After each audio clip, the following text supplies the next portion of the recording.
In hierdie kamer nommer 1, het ons hier op die linkerkant van die slegte dinge en op die regterkant is beter dinge, hemelse dinge. Hier in die middel, hierdie is die enigste kamer wat die lyn regop staan. So in al die ander kamers gaan die lyn horisontaal wees. Maar ek hou van hierdie lyn wat regop staan, want dis nou die ingeplante kruis.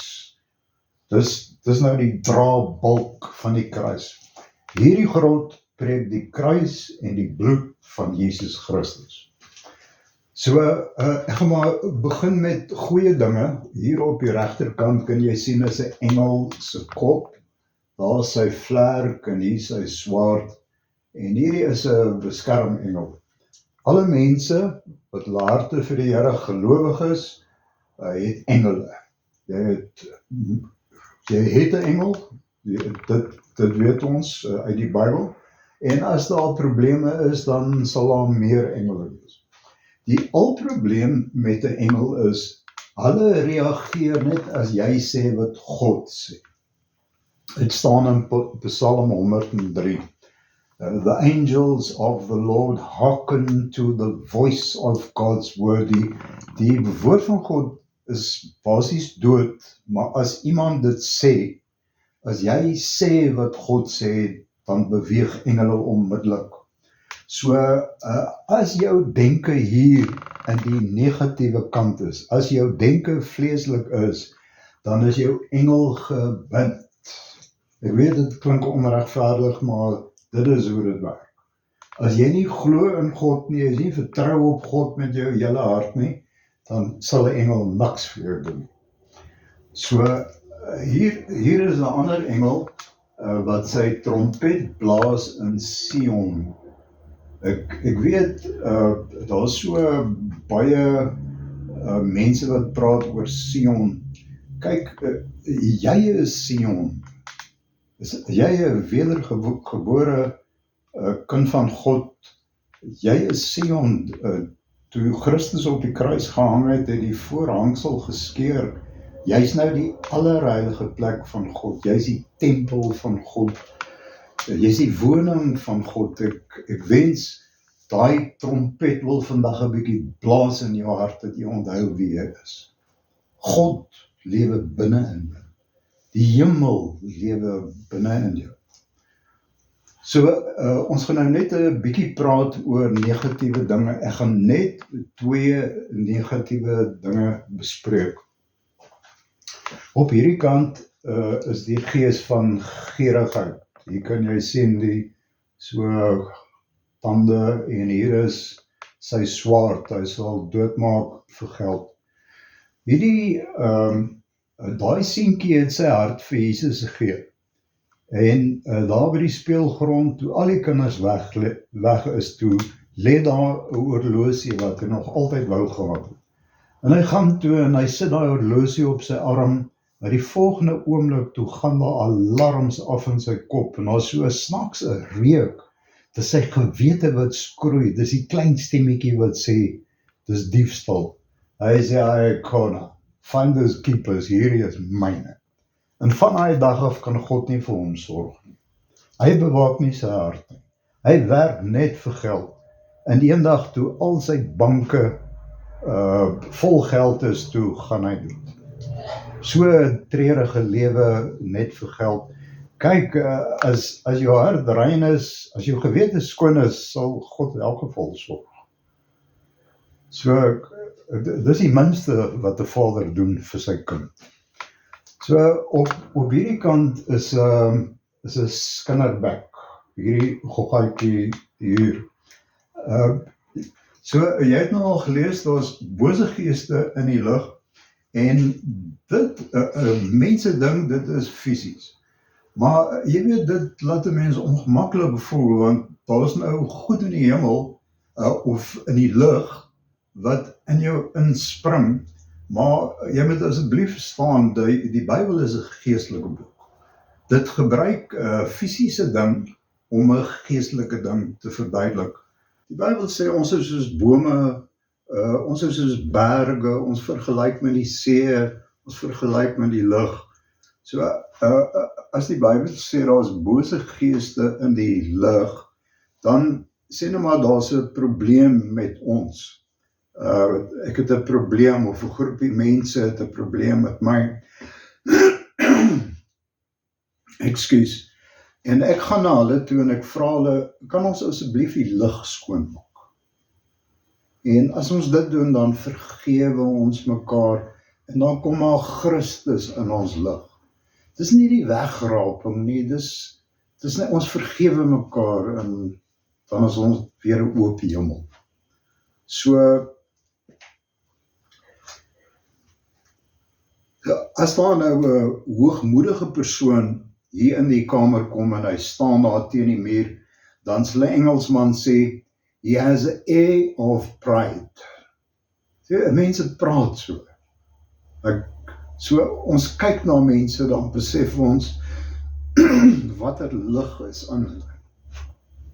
Ons kyk net na mekaar, dan weet ons. En veral vrouens is vir my baie goed. My vrou het al baie vir my gesê, pas op vir hierdie ou, dan is dit wragtig so.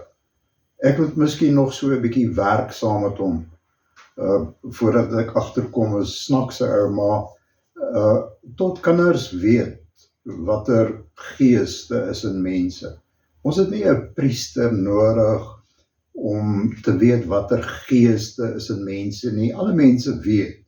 As iemand jaloers is, dan weet jy, daar is 'n jaloerse gees en sovoorts. Ek dink ek hoef te veel uit te brei nie. Ek wil net wys hier, so hier is nou 'n skinnerbek. So, dink nou net aan 'n skinnerbek. 'n Skinnerbek het mos so 'n droë ou vel. En as jy so in sy mondhoeke kyk, dan sien jy, daar is die skinnerbek. Sien, ons kyk na mense, dan weet ons, en wat 'n gees, ons het 'n wete, ons het 'n onderskeidingsvermoë, ons het daai lyn in ons het almal 'n gewete. So, ek dink jy weet nou wat is geeste, of bose geeste, en wanneer is die goeie gees, wanneer is slegte gees. So, dan wil ons nou weet, waar is die hemel? So, as ons nou hier op die aarde staan, en ons vra meeste mense, waar dink hulle is die hemel, dan wys hulle gewoonlik op. Maar wat nou van die persoon wat hier onder in die aarde is, waartoe gaan hy wys? So nou is die hemel in 2 verskillende plekke. En jy sal sien dat, byvoorbeeld, ek het gelees in die Duitsbybel, dat die Duitsbybel maak dit fisies, en hulle sê die hemel is na die noorde van die aarde toe. Nee, die hemel is in jou denke. So in die môre gaan ek kruis toe, dan neem ek gedagtes gevange, soos Paulus sê. Ek doen introspeksie.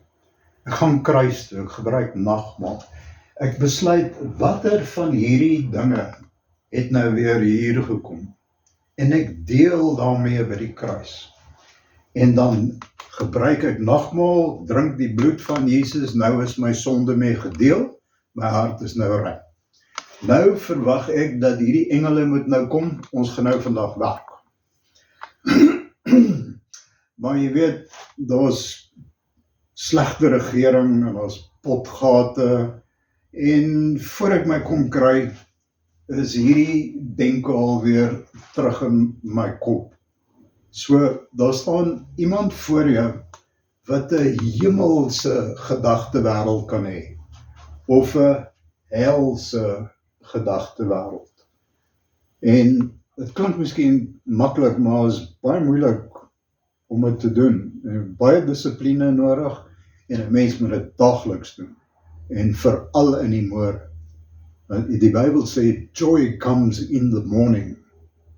Dis ek niks so lekker soos om 'n skoon kop te hê, om 'n skoon gewete te hê.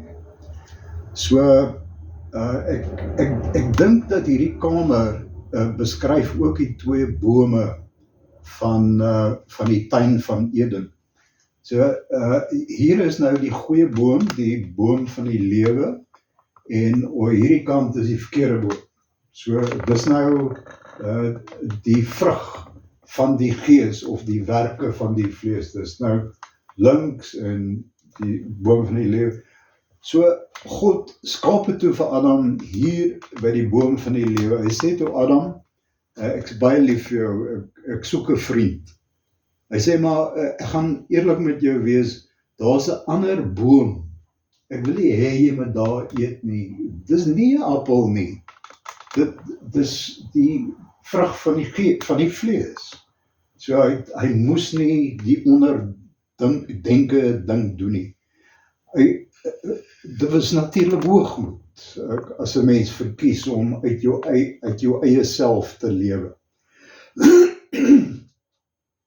Die gevolg is dat Adam het dit gedoen en hulle noem dit die val van die mens.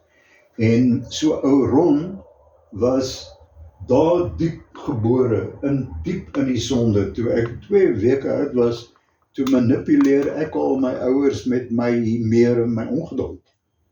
So ek was nie 'n engeltjie nie, ek wens ek was. Maar toe ek 5 jaar oud was, vertel my ma my die storie van Samuel, wat God se stem gehoor het, en dit het my geweldig beïndruk. Ek sê toe vir my ma dat ek wil baie graag so wees. Sy sê toe vir my, gaan op jou knie, en toe ek op my knie gaan, toe kom staan Jesus voor my. Ek sal dit nooit vergeet nie. Hy het nie 'n woord gesê nie, maar hy het net so gemaak. En ek het verstaan, bly net kalm, jy sal 'n heerlike lewe hê. En ek het 'n amazing lewe gehad. Here het my geweldig bederf en so, want daar was niks om oor te worry nie. Ek was altyd voor gesorg en bederf deur die Here. Maar toe ek kinders kry, toe word ek emosioneel. Ek was bekommerd geweest dat ek gaan nie 'n goeie pa wees nie. En so aan. So, verstaan jy, my ma het my gehelp om my hart vir Jesus te gee. Maar my ma het my nie geleer om my hart te bewaak nie. En sy het ook nie gesê teen wat ek my hart moet bewaak nie. So, as jy my ma gevra het, wie is die duiwel, het sy jou die storie vertel van die engel wat uit die hemel uitgeskop is. En ons het dit oor en oor uitgestudeer, want ons het vandag ons rekenaar-bybels.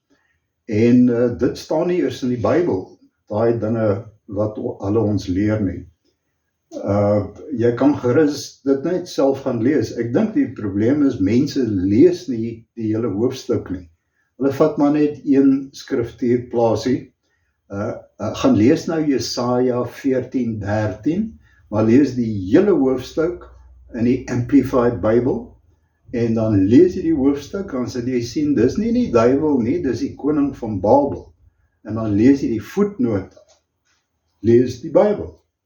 Al hierdie vrae wat ons het, lees die Bybel. So, ek dink, julle verstaan dat die probleem is ek. Dis nie iemand nie, dit help nie, ek blameer die duiwel nie, is nie die duiwel se skuld nie, is ek wat nie die dissipline gehad het om op te staan, en om te deel met my denke. Dis alles gedagtes. As jy Paulus lees, sal jy sien, die vyand is gedagtes. Dit veroorsaak verkeerde dade. So, baie dankie, ons gaan nou aanskuif na die tweede kamer.